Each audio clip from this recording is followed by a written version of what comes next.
কোটা সংস্কারের দাবিতে সড়ক ও রেলপথ অবরোধ করেছে শিক্ষার্থীরা। এ নিয়ে আরও জানাতে চট্টগ্রাম থেকে যুক্ত হচ্ছেন সহকর্মী আলমগীর সবুজ।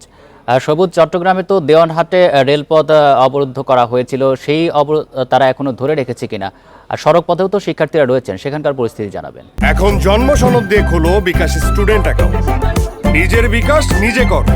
হ্যাঁ, তারা 11টার দিকে, বেলা 11টার দিকে রেলপথ অবরোধ করে এরপরে আসলে একটু আগে রেলপথ অবরোধ অবস্থায় রেখেই একাংশ এখানে পার্শ্ববর্তী যে টাইগার পাস এলাকা আছে মোড়ে সেখানে অবস্থান নিয়েছে। আপনি দেখছেন এখন অনেকে এখানে রাস্তার চারপাশে তারা বসে আছে এবং ফলে এই মোড়ের চারপাশে যে রাস্তাগুলি আছে সবগুলি রাস্তা আসলে অবরুদ্ধ হয়ে পড়েছে এবং শত শত গাড়ি এখানে আটকা পড়েছে। আপনি দেখছেন অনেকে এখানে শুয়ে আছে, কেউ বসে আছে এবং নানা প্যারোডি গান করে তারা তাদের সময় পার করছে এবং তারা বলছে তাদের যে এক দফা দাবি সেটা যদি আদায় না হয় তাহলে তারা এই অবস্থান থেকে তারা সরবেন না এবং রেলপথও তারা অবরোধে রাখবেন, পাশাপাশি সড়কপথও তারা অবরুদ্ধ করে রাখবেন বলে তারা জানাচ্ছেন। আমরা হাইকোর্টের যে রায় কিংবা পর্যবেক্ষণ সেই বিষয়ে তাদের সাথে কথা বলেছিলাম।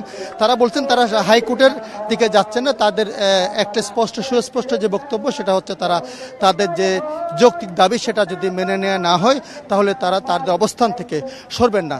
এবং এখানে আসলে চট্টগ্রাম বিশ্ববিদ্যালয়ের পাশাপাশি Chittagong college, city college, Mohsin college সব বিভিন্ন সরকারি বেসরকারি কলেজের শিক্ষার্থীরা এখানে উপস্থিত আছেন এবং তারা তাদের অবস্থানে আছেন এবং তারা বলছেন তাদের যে দাবি সেটা তারা পূরণ না হওয়া পর্যন্ত তারা তাদের অবস্থান থেকে সরবেন এবং এখানে তারা সময় পার করার জন্য বিভিন্ন ধরনের গান এবং স্লোগানে তারা মুখর করে রেখেছেন এবং যারা পথচারী কিংবা যাত্রী আছে তাদের ভোগান্তির জন্য তারা ক্ষমা প্রার্থনা করছেন। মাইকে তারা বারবার বলছেন তারা সাময়িক অসুবিধার জন্য তারা ক্ষমা চেয়ে নিচ্ছেন এবং বলছেন তারা আজকে সন্ধ্যা পর্যন্ত এখানে অবস্থান করবেন বলছে আমাদেরকে জানাচ্ছেন। সবুজ, আপনি থাকবেন আমাদের সাথে। আমরা এবার কুমিল্লার পরিস্থিতি জানবো, সেখান থেকে যুক্ত হচ্ছেন সহকর্মী তানভীর খন্দকার। তানভীর, কুমিল্লার পরিস্থিতি জানাবেন, কোথায় কোথায় শিক্ষার্থীরা আন্দোলন করছেন, কি বলছেন তারা? কোটা প্রথা বাতিল নিয়ে যে আন্দোলন সেটি ঢাকা চট্টগ্রাম মহাসড়কের কোটবাড়ি এলাকাতেই কিন্তু হয়ে আসছিল বিগত দিনগুলোতে। আজকেও কিন্তু বেলা 11টার দিকে কুমিল্লা বিশ্ববিদ্যালয়, কুমিল্লা ভিক্টোরিয়া সরকারি কলেজ এবং কুমিল্লা সরকারি কলেজের শিক্ষার্থীদের আলাদা আলাদা ব্যানারে আমরা দেখেছি যে বিক্ষোভকারীরা কিন্তু এই কোটবাড়ি বিশ্ব রোড এলাকায় অবস্থান নিয়েছে। এই মুহূর্তে কিন্তু এই ঢাকা চট্টগ্রাম মহাসড়কের কুমিল্লা এলাকাটিতে প্রচন্ড বৃষ্টি হচ্ছে। বৃষ্টি উপেক্ষা করেও কিন্তু আন্দোলনকারী যারা আছে তারা কিন্তু এখন মহাসড়ক অবস্থান করছে। তারা কিন্তু দুই পাশ থেকে কোনো দিকে যান চলাচল করতে দিচ্ছে না। আর যতটুকু আমরা জেনেছি হাইওয়ে পুলিশের কাছ থেকে এখানে কিন্তু অন্তত 10 কিলোমিটার যানজট কিন্তু লেগে আছে। আর যেহেতু মহাসড়কের উভয় পাশে কিন্তু কুমিল্লা থেকে যে বাইপাস সড়ক আছে সেই সড়ক দিয়ে মহাসড়কে চলাচল করা যায়, সেই ক্ষেত্রে কিন্তু আমরা দেখেছি যে কুমিল্লা শহরের রাস্তা ঘুরে কিন্তু যানবাহনগুলো চলাচল করছে। কিন্তু যারা বিদেশগামী তারা কিন্তু মূলত ভোগান্তিতে পড়েছে, কারণ তাদেরকে সঠিক সময়ের মধ্যে বিমানবন্দরে উপস্থিত হতে হবে।